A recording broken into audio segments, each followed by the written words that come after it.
Minnesota in probably 20 years. Bring gas. Welcome to Flagrant Howls, a Minnesota Timberwolves lifestyle podcast. Right. And with the 17th overall pick last night, the Timberwolves may have selected a unicorn by the name of Joan Beringer. Yoan Beringer. All right. Beringer. And we're going to talk about him, the 18-year-old French phenom.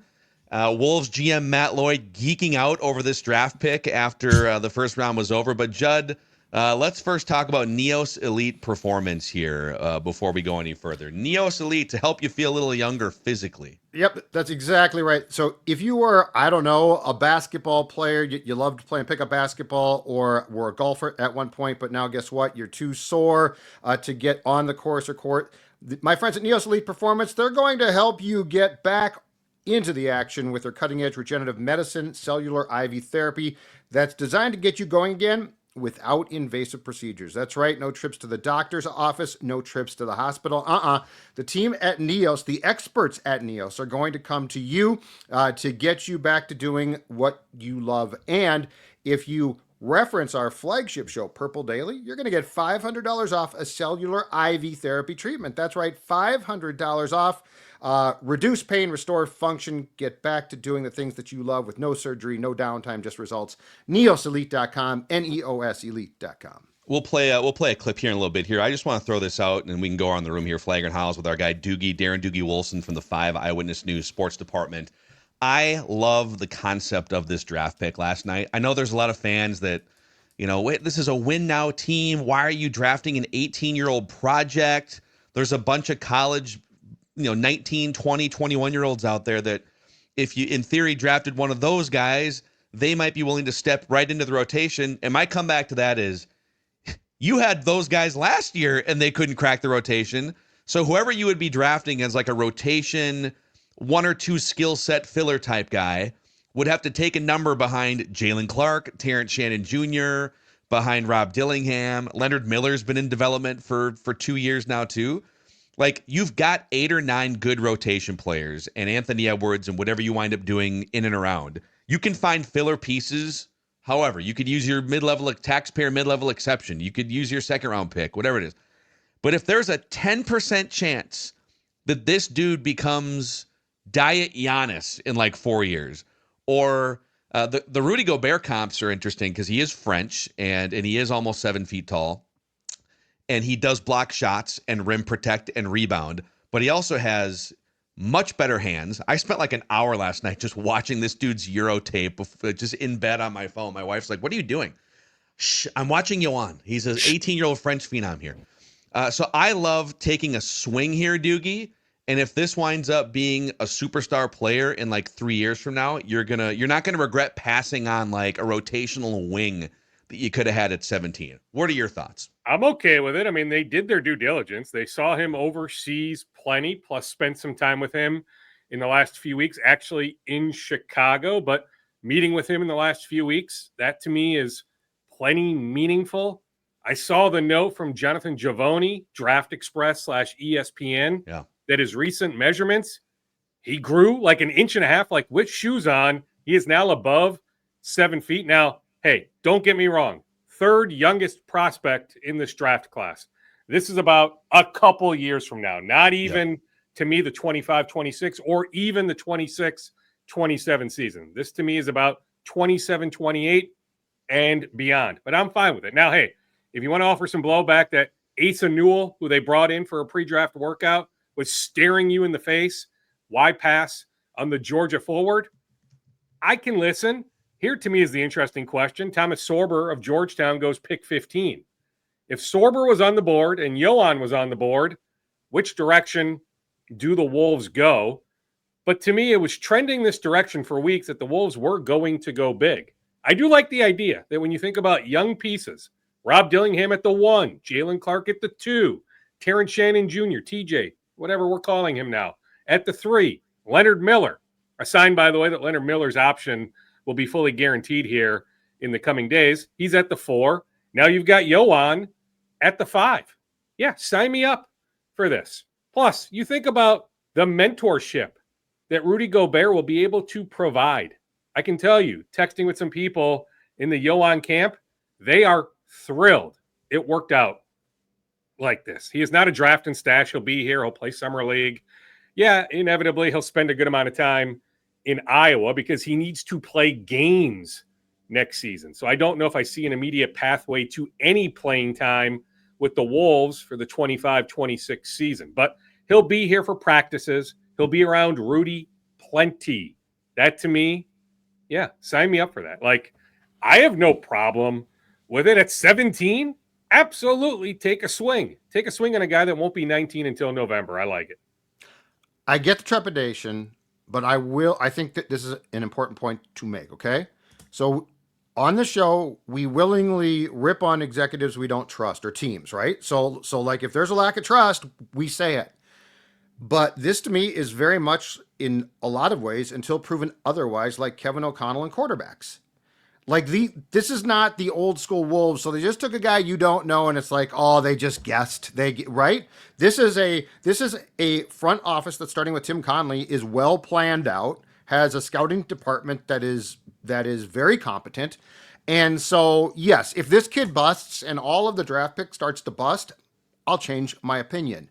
But I'm going to go more with, okay, you know what? You see something there. And how many times too, and it's not a ton, but it's a few, how many times in retrospect have Wolves fans lamented that the Timberwolves didn't take the kid that no one had heard of from Europe, and that player turns into a player because they took the established guy who we all knew from, for instance, UCLA. So it's my opinion that until Tim Conley and his staff prove that they don't know what they're doing, which I don't think is going to happen, I actually trust this pick, not based on the thing that I know a damn thing about the kid, but based on their track record and going out and finding players like this. And Phil's exactly right.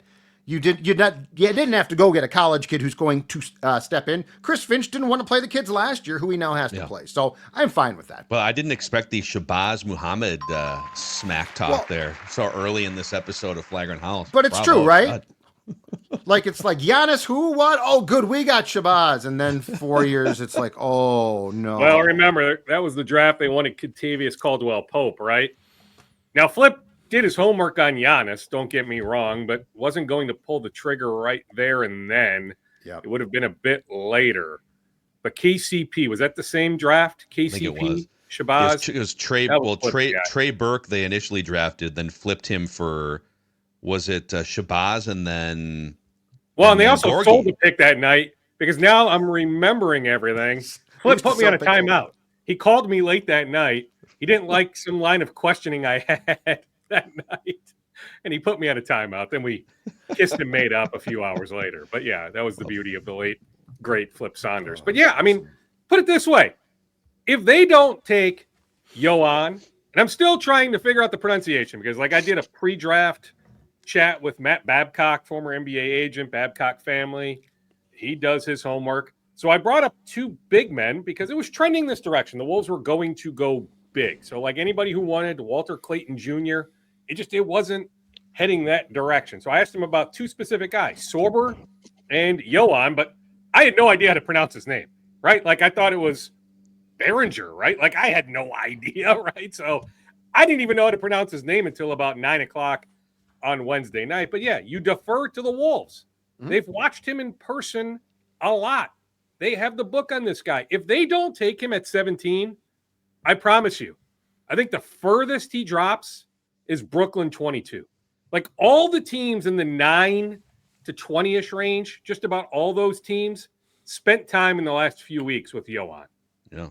And so he was going to go right in that neighborhood. Like this isn't any sort of surprise. You take the temperature of the league. Like a lot of people will tell you, yes, this pick makes all sorts of sense. Judd, here's a question for you here. Just if you're wondering, how good is he at rim protection, even as an 18-year-old? He's regarded as the best shot blocker by Draft Express and multiple people way smarter than us when it comes to this crop of prospects. But how high up is an NBA rim? It's not a trick question. How high up is an NBA rim, Judd? what is it? Is it 10 feet. 10 feet. Yeah, 10 feet. There you go. So I didn't I mean to thought put you in a 12 bad at first. Yeah, I thought 10 12 at first. 10 I thought, no, it's 10. feet. 12. He has a 9'3" standing reach.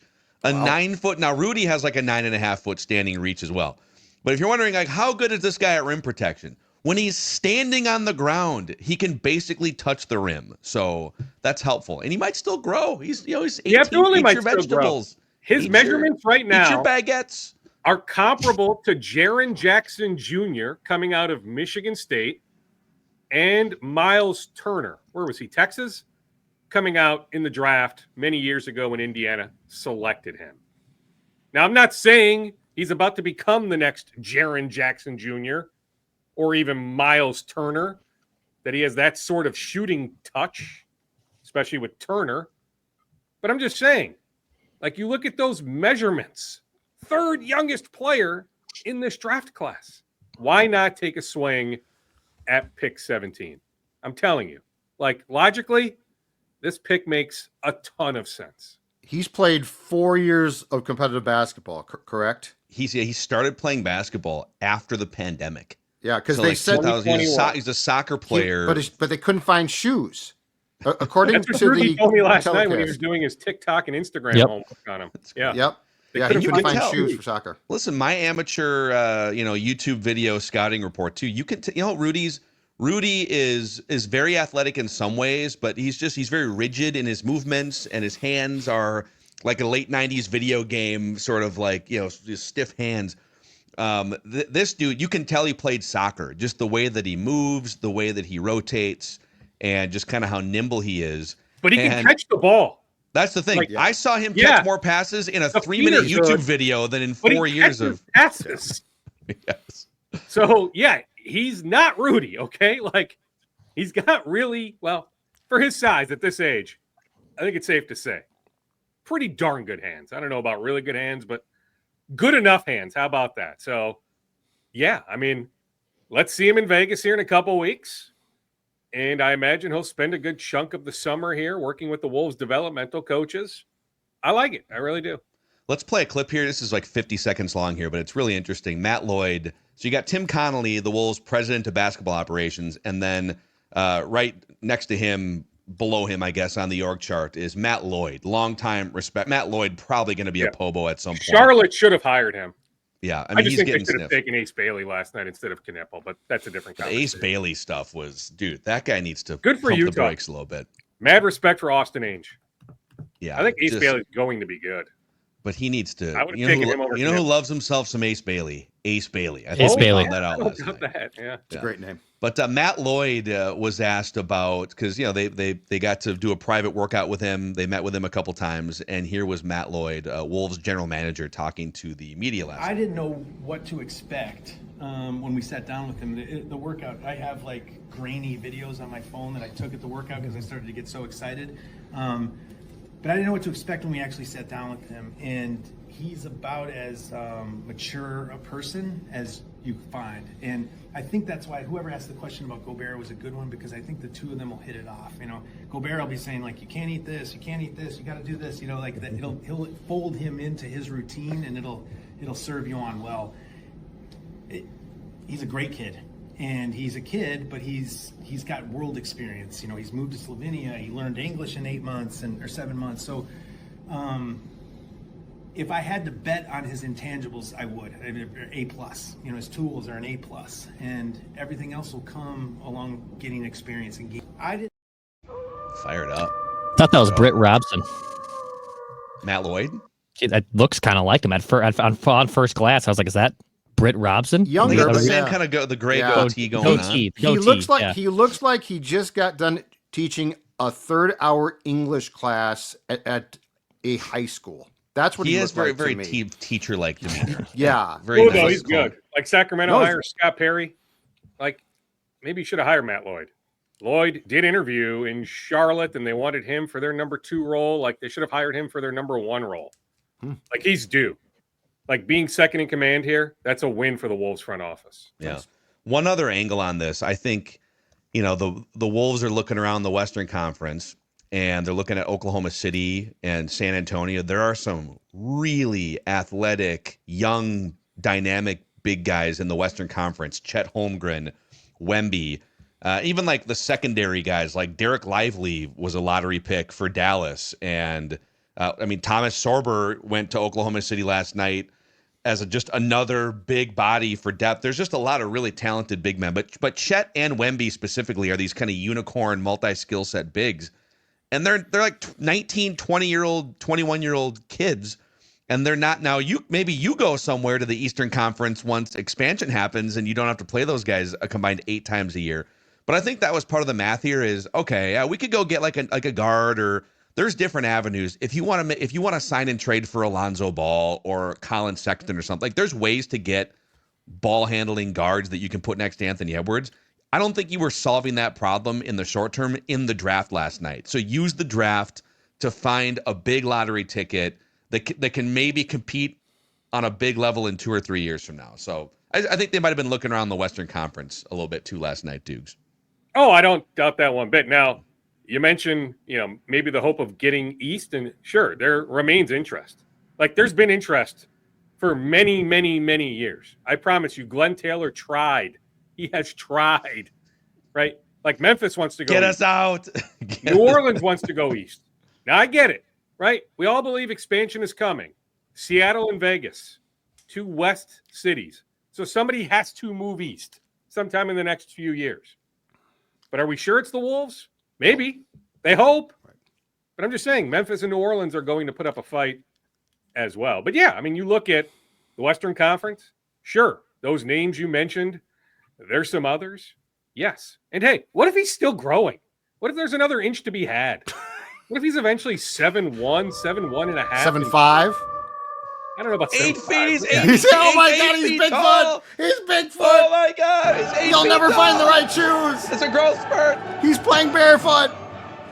Now, here's another question. So I told you on Tuesday they attempted to move up. Matt Lloyd confirmed that late last night. Now, I don't think anything ever came all that close, but who was the target if they moved up? And to me, it's a little unfortunate that they weren't in that sweet spot to make that deal that Atlanta made. Like, what a trade for the Atlanta Hawks. Plus, I like Newell, right? So they end up with Newell. But, okay, and Derek Queen may turn out to be really good. But are you serious that New Orleans gave up the unprotected, better right? of either Unprotected. its pick or Milwaukee's pick? It's the better of the two. There's a really good chance. Like, Giannis may end up asking out. Plus, are we sure Milwaukee's going to be pretty good next year with Lillard out for the year? They have so many free agents. I'm just saying for Atlanta to get an unprotected first, the better of the New Orleans or Milwaukee pick, It's wild. to just move back 10 spots. Yeah. What That's a insane. phenomenal trade for the Atlanta Hawks. It's just unfortunate that there wasn't some sort of opportunity like that, because the cost to move up, it wasn't just New Orleans. It was other teams moving up. The cost was way higher than I ever could have imagined. Then we look at pick 31 tonight. Like, there's trade talk happening. There absolutely is. Now, I'm sure a lot of Wolves fans are like, what? You just take Rasheer Fleming. You take the forward from St. Joe's. Don't bleep this up. He's an obvious pick. He should have gone sometime between 15 and 25. He's sitting there in your lap at 31. But if you're the Wolves, like texting with a couple of league executives, nobody in the Wolves front office, but they both anticipate the Wolves trading the pick. Like, why wouldn't you trade the pick? That somebody in all likelihood is going to offer you a future first. Lottery protected, but if you get a future first, plus maybe a later second round pick this year. Like Cleveland was making calls last night. They have a couple second round picks tonight, so they couldn't get into the first. Is there somebody on the board? Or is there an obvious fit for the Creighton big man Ryan Kalkbrenner or Rasheer Fleming? Does somebody out there love Fleming or Kalkbrenner that they will give you a future first-round pick? Something to keep an eye on tonight. Yeah. Hey, before we dive into a few more items here, Wolves related on Flagrant Howls, WolvesRealtor.com, Dex, for anyone who is in the market to buy or sell a house. That's right. Your first round draft pick. That'd be our friend Heather. I know the Wolves season is now over, but the weather's heating up. The housing market's heating up. Maybe you're confused and you have nowhere to start, and you just want to go look at houses. What do I want? What am I supposed to be looking at? Maybe what you're kind of coming house over do from I want? France, Yeah. If you're coming over internationally, may as well contact our friend Heather. Go to wolvesrealtor.com. She's going to make this very easy for you. You can book a free consultation right there. She's a season ticket holder, a diehard Wolves fan. So if you're curious on buying your first house, or obviously if you want to sell that home, contact our friend Heather. Tell them that Flagrant Howls sent you and go to wolvesrealtor.com. Also, thanks what if to you're the Dante DiVincenzo? Yeah. Are you in the market to sell your house potentially? you could Is be. there a trade forthcoming? Julius? Actually, I do have a question on the tea leaves being read last night here in a second, but a shout out to the near 5,000 people who have already clicked the subscribe button on this brand new Flagrant Howls YouTube channel that we just launched a couple weeks ago for Reckless Speculation season. Thank you guys. This is such a fun, awesome community of Wolves fans. And if you haven't already, click that like button, the subscribe button. And then even if you're listening on Apple and Spotify, we appreciate you over there too. Nothing has really changed for you on that front, but a 5-star rating and a positive review can go a long way to helping to continue growing this community. A big week ahead still. Real quick, before we go forward thinking, it feels like the way that Matt Lloyd was talking about the Rudy Gobert influence, Gobert tweeted out some support for the draft pick last night. Kind of feels to me like maybe they floated Rudy in the KD trade stuff, but now that that's behind them, I think Rudy's on the team at this point. It would be a little bit surprising based on what's the way that the Wolves are talking about Rudy and his influence if they'd trade him at this point. Absolutely. Now, hey, if they had ended up with Sorber last night, I'd tell you the same thing, that it's been trending that Rudy would be here, that I know there was some apprehension in the Durant talks. What would our defense look like? Heck, there was also the word is some apprehension from the Durant camp. What will the Wolves look like if Gobert isn't on the roster? Plus, I'm telling you, I'm sure teams think about this. It takes a while to get used to playing with Rudy. Not that it can't translate at some point next season, but if you're Phoenix or you're Chicago or Toronto or some other team, there's an adjustment period. The Wolves have already made that adjustment. We know the floor is pretty darn high, especially in the regular season with Rudy Gobert. The Wolves recognize that. We can debate what's the ceiling come May into June, the playoffs, how many minutes can Rudy play in the playoffs? But when thinking about navigating 82 games, getting as high a seed as humanly possible, Rudy helps a ton. Plus, I know his playoff net rating was pretty darn good. Wasn't it second best on the team behind Jaden? Yeah. But I still think there's some roadblocks there. We can debate some of those points, but the fact of the matter is his net rating was second in the playoffs on the team. So I'm just saying, at this point, yes. To me, Rudy is going to be here next season. I think on Gobert, too, the way that Conley operates, I don't think he operates on being adamant about trading a guy necessarily. If an offer comes along, like with Towns. If DiVincenzo doesn't get thrown in the Towns trade, it doesn't occur. The offer was there, minus DiVincenzo coming to the Wolves. He got finally put in the trade 2 days before training camp. So, I think with Conley, things are pretty darn fluid. So I would fully expect that Gobert is going to be here because I don't think that he's going to be blown away with a Gobert offer. But that being said, I don't think he operates in exacts. I think he operates in, if I get X, Y, and Z, I'll trade you. If I don't, we're cool. Yeah, I agree. But at this point, as we sit here on I agree. Yeah. the morning of Thursday, June 26th, to me, they're running this thing back for the most part with a move on the margins. So that could include DiVincenzo. To me, Nickeil Alexander-Walker still ends up elsewhere. A sign and trade makes a good amount of sense. One way or another, Nas Reed back, Julius Randle back. Now, that doesn't mean at some point down the road, especially Randle, that he couldn't be traded. But I'm just saying, I think for the most part, they are going to run this thing back, but still definite interest in finding a ball handler. You brought up the name Colin Sexton earlier, Phil. I'm told that there is interest in Colin Sexton. Now, the money is an expiring contract, but it's 18-ish million for next year. So I don't know exactly what the mechanics of a trade would look like. Is it a 3-team deal, or can you just match up with Utah? Now, you look at what Utah did last night. Walter Clayton Jr., they have Isaiah Collier. Like, the optics suggest Colin Sexton is going somewhere soon. I'm just saying the Wolves have some interest. Hey, Dukes, on Nas, do we have a feel for one, to me, very important thing beyond what he's going to get paid, and it's this. Do we think he's completely comfortable coming back in his previous role, i.e., if Julius is here, he still comes off the bench? Because, yes, the payday is important, but I would guess at some point in time, like we all assume, well, 6-man, yeah. Nas Reed has been doing that for a long time now. Is there a feel for like how that's going to work, and if there has been a trepidation from the Nas camp about if Julius is back, what's my role? Because if I'm going to be paid like a starter, I'd like to be a starter. Yeah, I mean, the trepidation was put on full display when Nas was at the podium immediately after the OKC series, or the next morning. Literally, Right. The Wolves did exit media interviews like the next morning. They lose at 10:30 the night before. Yeah, it was quick. Nas Reed is at the podium 11 a.m. the next morning, and I'm paraphrasing, but the idea was, hey, I look at myself as a starter. Now, to me, finishing still matters more. Nas is going to be on the court at the end of games plenty. There's still 32 minutes to be had in a game for Nas Reed, so there's different ways to slice and dice that. He can recapture his form of 2 years ago when he was the 6th man of the year. The Wolves want him. They value him dearly.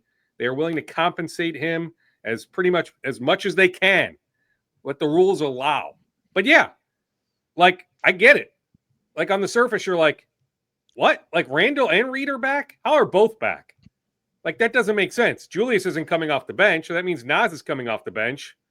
Well, are you paying Nas that much money to come off the bench? It just doesn't make sense. But I'm just telling you, until I hear otherwise, to me, it's trending that direction, that there's been dialogue about signing Randall to an extension even. It's not just him exercising the player option, then electing free agency summer of 26. Doesn't mean the two sides will absolutely meet in the middle, and come to a firm conclusion on an extension. But I'm just saying there's been dialogue. And on Nas, we know, the Wolves want Nas here. Yeah. Nothing has changed going back to last early October when they trade Cat. And one of the ideas was we are keeping Nas long-term. That has not changed. Dukes, I want to, last couple minutes here, just want to nerd out with you. I want to pull up the off-season financial spreadsheet of glory here. You do that. By the way, one other note before I forget, the Wolves were never in on Jordan Poole. So people had asked me that. Did they have any dialogue with the Washington Wizards? The answer is no. The Wolves never registered one iota of interest in Jordan Poole. Okay. But it does still feel like there's another move coming. And I want to, for the YouTube audience, you can see this here. For the audio audience, we'll explain. So when you add Joan Beringer to the current roster here on the left, it's a $4.2 million salary cap slot number for this year. So right now, contracts that are accounted for, this includes the Julius Randle opt-in and a Nas Reed opt-in. If Nas Reed opts out or you extend him, then this math changes, obviously. But right now, as constructed, they've got 14 out of 15 roster spots filled. So they could either use the 31st overall pick to fill the 15th or the taxpayer mid-level exception, which is up to $5.6 million. But they're sitting at $196.5 million in salaries accounted for, which is slightly above the first apron, but it's about $10, $11 million below the second apron. So if that Nas Reed number goes from 15 up into the 20s for year one of a new contract, you're really pressed up close to the second apron. And you don't want to be there. It's nothing to do with Mark and Alex. Correct. You don't want to be. Trust me, the Wolves are not planning on being in the second apron. They're just. And you also want to leave. You want to leave enough money for a 15th guy on your roster as well. Well, not necessarily. You don't have to. But you need a guard. You need something. I get it. Unless you flip Julius Randle.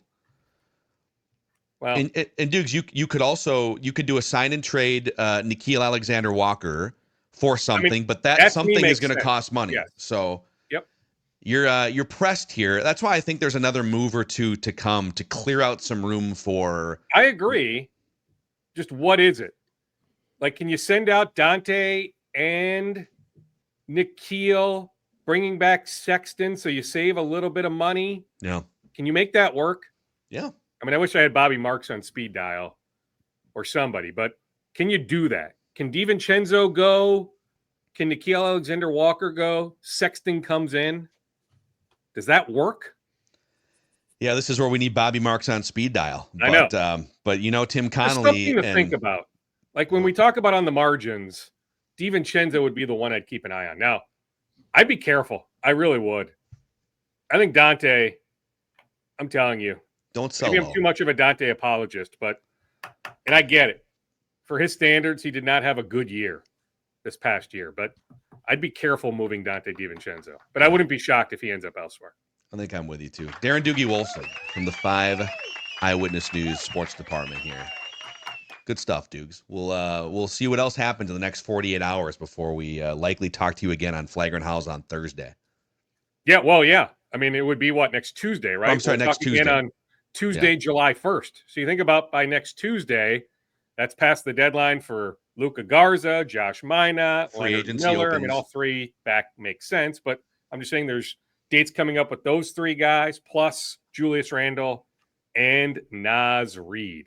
So still a lot to do in the next few days. Plus, I'm telling you, the Wolves are very busy right now thinking about what to do at pick 31. Yeah. Should be fun. And night for what tonight. it's worth, not that it matters because they scouted Fleming plenty during the year, pro day, all that. I mean, they have enough information on Fleming.